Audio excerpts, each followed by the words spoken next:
I'm going to share with you the most important habit that you could ever learn in your life. And no, it's not something like meditate, exercise, or get up early. This is something that I have not heard anyone talk about. And I'm going to tell you what it is by sharing with you a quick 2-minute story.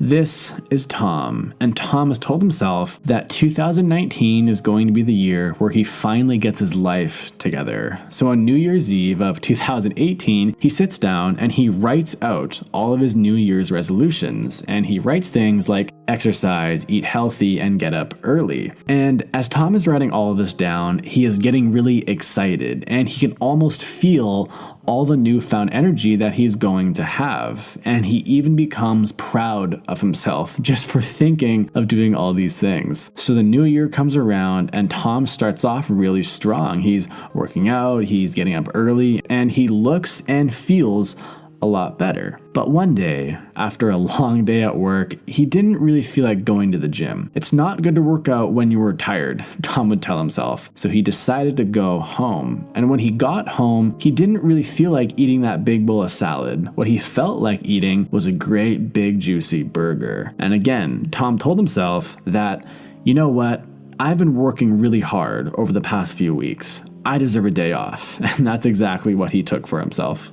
And over the next few weeks, Tom's good habits started to slow down. He started to sleep in a little bit. He would skip a gym session here and there. And then fast forward another few weeks, and almost all of Tom's good habits are gone. And he basically ended up exactly where he started. Personally, I can totally relate with Tom, and I'm guessing at least some of you probably can too. And the question is, why did Tom not stick with his good new habits? And the main reason why Tom and why most people don't stick with good new positive habits is because they don't possess the most important habit, which is something called commitment. And the definition of commitment is an engagement or obligation that restricts freedom of action. So that means you no longer have the freedom to do anything else once you commit to something. So you might be asking yourself, well, how do I really get this commitment thing? And there honestly isn't a really simple answer to this, but the best answer that I can give you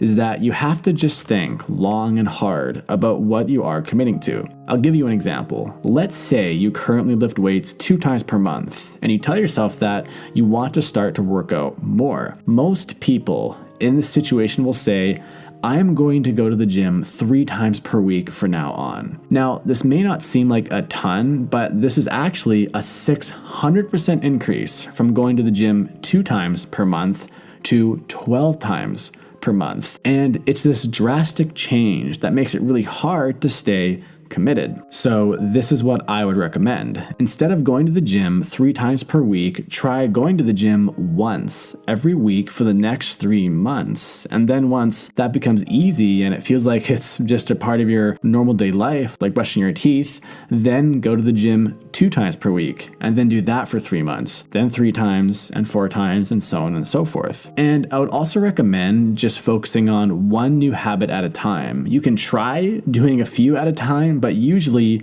you'll end up exactly like Tom. But if you really do feel like you can take on more, then go for it. But the key thing here is to always stay committed. It's really important to never ever go back in your commitments, because if you cannot honor your commitments, you simply won't get to where you want to go in life. Creating great habits is kind of like building a house. Imagine that all of your habits are like bricks that you stack on top of one another, and the commitment is like the glue that holds all the bricks in place. It's kind of fun and easy in a way to just kind of stack up bricks on top of one another, and then we imagine this amazing looking house that we are going to build.